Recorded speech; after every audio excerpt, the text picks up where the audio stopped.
तो big boss finale week में आ चुका है, मिल चुका है हमें टॉप 5 फाइनलिस्ट। जिया घर से बेघर हो गई। एक मिनट, जिया घर में थी भी क्या? क्योंकि उसके जाने से ना घर में फर्क पड़ा ना बाहर। तो अभी फिलहाल बिग बॉस के घर में इतना भाईचारा और प्रेम बढ़ा हुआ है ना, इसे देख के ऐसा लगता है कि ऐसा घर मेरा क्यों नहीं है। हो नहीं देखा जा रहा यार, नहीं देखा जा रहा। मैंने घर तो इतना शांति से चलते हुए कभी भी नहीं देखा, और वो भी अनजान लोग आके एक साथ इतने भाईचारा निभा रहे हो। वो इसलिए क्योंकि सबको पता है कुछ ही दिन रह गए, तो क्यों ना प्यार मोहब्बत से आओ मिलो सिल्लो सालो वाला गेम खेलते हुए ये वक्त भी गुजार दे। लेकिन बिग बॉस के घर से ज्यादा मजा बाहर की दुनिया में आ रहा है, क्योंकि सबसे बड़ा आज तक का मीटअप प्लान हो गया। जी हां, एल्विश आर्मी और एल्विश यादव के दोस्तों ने एक सबसे बड़ा मीटअप प्लान किया, जिसमें 1 लाख लोग आए थे। जिसमें सिर्फ लोग ही नहीं, बहुत बड़े बड़े क्रिएटर भी आए थे। पर इन सब का सपना अधूरा रह गया, क्योंकि भीड़ बेकाबू हो गई और ये मीटअप को कैंसिल करना पड़ा, क्योंकि किसी के भी कंट्रोल में नहीं आ रहे थे लोग। सारे क्रिएटर को मायूस होकर घर लौटना पड़ा। लेकिन जो 2 चीजें सबसे ज्यादा निकल के आ रही है, वो 2 स्ट्रॉन्ग कंटेंडर, यानी कि फुकरा और एल्विस, जिसका हम सबको पहले से अनुमान था कि इन दोनों के बीच में ही फाइनल की टक्कर होगी, और वो टक्कर देखने को मिल रहा है। बात तो सही है, ना कि सोशल मीडिया पे बल्कि उनके बीच में भी। क्योंकि जैसे हमने बिग बॉस के घर में कुछ भाईचारा ऑन टॉप को बिल्कुल नीचे गिरते देख रहे हैं, जैसे कि एक तरफ से तो निभाया जा रहा है पर दूसरी तरफ से कुछ मिसअंडरस्टैंडिंग हो रही है, तो दूसरे तरफ से कुछ और पॉइंट है, इधर से कुछ और। तू समझा? हाँ नहीं, तू समझा नहीं। तो ये दोनों की सोच है जो आपस में रिफ्लेक्ट हो रही है, और फुकरा इंसान का यह मानना है कि मैं पहले से घर में हूं, मैंने इस घर को घर बनाया है, और जब मुश्किल वक्त था तब मैंने सरवाइव करते हुए ये इजी मतलब गोल्डन पीरियड में तू एल्विश एंट्री करता है, और तुझे एक घर बना बनाया मिला जिसमें आके तूने आराम से अपने आप को सरवाइव किया है, तो तुझसे ज्यादा मैं डिजर्व करता हूं इस घर के हिसाब से देखा जाए तो। ये क्या बात करता है यार? पर यार मुझे लगता है कि ये फैसला जनता करेगी, क्योंकि जनता ही फैसला करती है ना आखिरी। और दोनों के ही पॉइंट अपने अपने जगह सही हो सकते हैं। जैसे एल्विश यादव ने कहा कि मुझे नहीं लगता कि ये गेम है कि हर पॉइंट पे बोलो, जहां मुझे लगेगा, जहां मुझे समझ में आएगी कि हाँ मुझे बोलना चाहिए, मैं वही बोलूंगा, हर बात पे मैं नहीं जाके बोलूंगा। लेकिन वही फुकरा ने कहा कि जहां पे इंपॉर्टेंट पॉइंट है, जहां पे आपको सच में बोलना चाहिए, वहां पे आप नहीं बोल रहे। और एग्जाम्पल के तौर पे वो पूजा भट्ट वाला भी एग्जाम्पल दिया कि जब उन्होंने कहा कि छोटे लोग, छोटी सोच।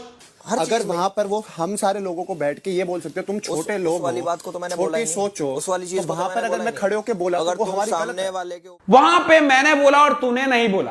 खैर उस पॉइंट पे मुझे भी गुस्सा आया था, क्योंकि पूजा भट्ट चाहे कितना भी गेम को चलाने की कोशिश कर रही हो और एल्विस को समझाने की कोशिश कर रही हो, पर उसकी बातों से साफ लगा था कि तुम सारे छोटे लोग,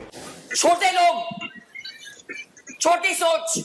और यहां पे पूजा भट्ट को मैं एक बात कहना चाहूंगा कि जो तुम ये मूवी बनाते हो ना, या मूवी में काम करते हो, उसे हिट बनाते हैं हम लोग अपने पैसे खर्च करके टिकट खरीदते हैं, और तब जाके तुम ये बड़े लोग बने हो।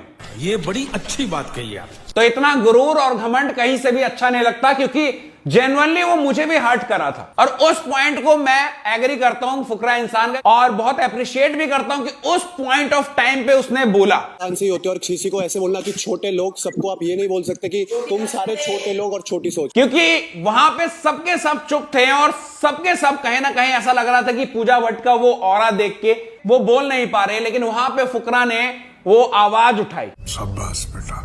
और वहीं फुकरा इंसान ने बोला था एल्विश को कि ये छोटे लोग, बोला उसने, और वहां पे तो चुप था। तो उस बात पे एल्विश यादव कहते हैं कि भाई मैंने वो वर्ड सुनी नहीं, मतलब मिस कर दिया। हो सकता है यार इंसान ध्यान नहीं दे पाता, क्योंकि मैंने भी वो चीज को बैक करके दोबारा देखा था कि ये कह क्या रही है। ऐसा नहीं है हर कोई वहां पे परफेक्ट होता है, क्योंकि एक पॉइंट पे फुकरा सही तो एक पॉइंट पे एल्विश सही, तो दोनों ही कभी सही कभी गलत होते हैं, क्योंकि इंसान तो गलतियों का पुतला है ना। क्या बात है सर, क्या बात है सर। फिर दोनों के बीच में वो आर्ग्यूमेंट भी हुई, जिसमें फुकरा ने बोला कि तू बहुत गधा लगता है मुझे, और तुझ जैसा गधा कंटेस्टेंट मैंने आज तक नहीं देखा। तेरी सोच को रिस्पेक्ट नहीं, गधे की सोच है तेरी, मैंने आज ये देखा। अगर तेरा ये सोचना है कि हम ओपिनियन देने के लिए ओपिनियन देते हैं ना, तो तेरे से बड़ा बेवकूफ मैंने शो में नहीं देखा। वहां पे एल्विश ने बहुत ही स्मार्टली उस सिचुएशन को हैंडल किया कि एज अ भाई मैं तेरी ये बातें सुन लेता हूं, लेकिन अगर मैं एज अ कंटेस्टेंट देखूं और एज अ नॉर्मल इंसान अगर भाईचारा खत्म करके तू ये मुझे बोल नहीं सकता। अब मान ले सेम चीज जैसा भाईचारे में तूने मेरे को बोल दी, अब मान लो मेरे से कोई दोस्ती यारी खत्म करके मुझे सेम चीज बोल के दिखाओ। तो मुझे वहां पे फुकरा कहीं ना कहीं थोड़ा गलत लगा। तो कोई भी परफेक्ट नहीं होता, हर किसी के अपने अपने पॉइंट ऑफ व्यू है। और पहली बात, वो घर ऐसा है जहां आप बिना फोन के अनजान लोगों के बीच में रह रहे हो इतने हफ्तों से, तो ऑब्वियस चीजें हैं कि ये सारी चीजें होती हैं। बात तो सही है। पर एट द एंड ट्रॉफी एक है और एक ही विनर है। और मैंने पहले ही बोला था कि कहीं ना कहीं फुकरा वर्सेस एल्विश यादव होएगा, क्योंकि एल्विश के सामने आशिका भाटिया को लाने की कोशिश की गई थी टिकटॉक वर्सेस यूट्यूब के बिहाफ पे, और हमने देखा था कि आशिका भाटिया काफी कमजोर कड़ी थी। वो एल्विश का सामना तो छोड़ो, वो किसी और कंटेस्टेंट का भी सामना नहीं कर पाई। अच्छा बेटे, टिकटॉक ये हो। और आप लोगों से कही भी थी कि चाहे कुछ भी हो, किसी भी पॉइंट पे हमें किसी को हेट नहीं देना, हमें बस दोनों को सपोर्ट करना है और उस घर के सिचुएशन को बाहर से एनालाइज करना है बस। क्या बढ़िया था गुरु। और देखो यार, मुझे ना ये गेम और ये ट्रॉफी से बड़ा लगता है कि आप किसे जीत के जाते हो। क्या आप दिल जीत के जा रहे हो?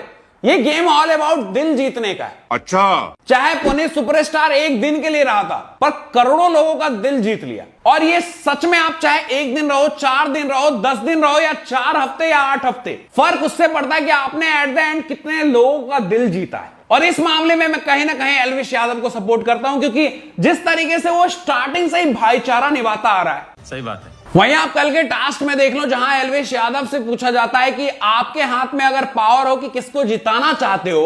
अभिषेक और आप में से एक टाइम आए कि दोनों में से एक को ट्रॉफी मिल सकती है और आपको डिसाइड करना है, तो आप किसका नाम देंगे? अगर मुझे डिसाइड करना है तो मैं बिल्कुल इनको ट्रॉफी दूंगा। तो वो साफ साफ फुकरा इंसान का नाम लेते हैं। वहीं फुकरा इंसान से सेम क्वेश्चन पूछा जाता है तो वो कहते हैं अगर मेरे हाथ में होगा तो मैं खुद को जिताऊंगा, उसके बाद कहीं एल्विश को। आपके और एल्विश में से एक चॉइस आई, किसी एक को जीतना है और आपको डिसाइड करना है, तो फिर मैं रख लूंगा।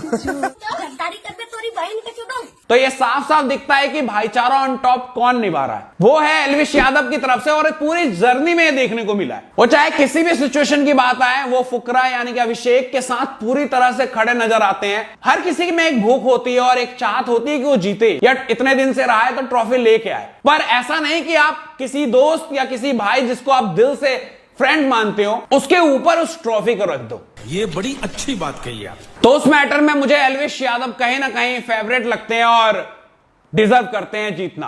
तो हो गया फैसला, बस हो गया फैसला। तो फिर वीडियो यहीं खत्म करते हैं। वीडियो अच्छी लगी है तो लाइक कर देना और एल्विश यादव को दबा के वोट मार दो यार। जाओ।